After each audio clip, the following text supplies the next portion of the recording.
गेल्या काही महिन्यांपासून बीड जिल्हा हा गुन्हेगारीच्या कृत्यामुळे सतत चर्चेत आहे। अशातच अंबाजोगाई तालुक्यातनं एक खळबळजनक बातमी समोर आली आहे। यात घरापुढे होत असलेल्या ध्वनी प्रदूषणाच्या तक्रारीनंतर महिलेला बेदम मारहाण झाल्याची घटना घडली आहे। धक्कादायक बाब म्हणजे सत्र न्यायालयामध्ये वकिली करणाऱ्या महिलेला सरपंच आणि त्याच्या कार्यकर्त्यांकडनं शेतामध्ये रिंगण करून काठ्या आणि पाईपनं जबर मारहाण केली आहे। यात पाईपच्या मारानं अंग काळनिळं पडलेलं आहे। किरकोळ वादातनं अमानुष मारहाणीचा हा प्रकार घडलेला आहे। आमदार जितेंद्र आव्हाड यांनी एक्स पोस्टवरून ही माहिती समोर आणली आहे। त्यामुळे पुन्हा एकदा बीड जिल्हा चर्चेत आलाय आणि सर्वत्र खळबळ माजली आहे।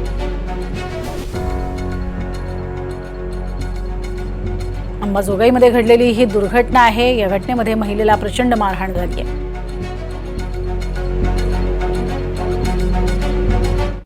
मंदिरावरच्या भोंग्यांची आणि गिरण्यांची तक्रारी ज्या पहिले दिलेल्या होत्या वेगवेगळ्या अधिकाऱ्यांच्या समोर, त्याच्यामुळे मला मारहाण झालेली आहे आणि याच्यामध्ये पोलिसांनी मला सहकार्य केलेले आहे। आज जर मी तुम्हाला प्रत्यक्षात तुमच्या समोर आहे, जिवंत आहे, याला कारणीभूत पोलीसच आहेत। पोलिसांनी मला खूप सहकार्य केलेले आहे आणि माझी मागणी अशी आहे की ह्या लोकांवरती मकोका लावण्यात यावा, यांना जामीन देण्यात येऊ नये, यांच्यावर खून करण्याचा प्रयत्न जो केलाय माझा, मला 10 लोक मिळून आलेले होते, त्यातल्या 9 जणांनी मला बेदम मारहाण केलेली आहे आणि एक जो होता त्यांनी हिला खलास करून टाका, हिला जिवंत सोडू नका असं बोलत होता, घाण शिव्या देत होता आणि मी बेशुद्ध होईपर्यंत मला त्यांनी मारलेले।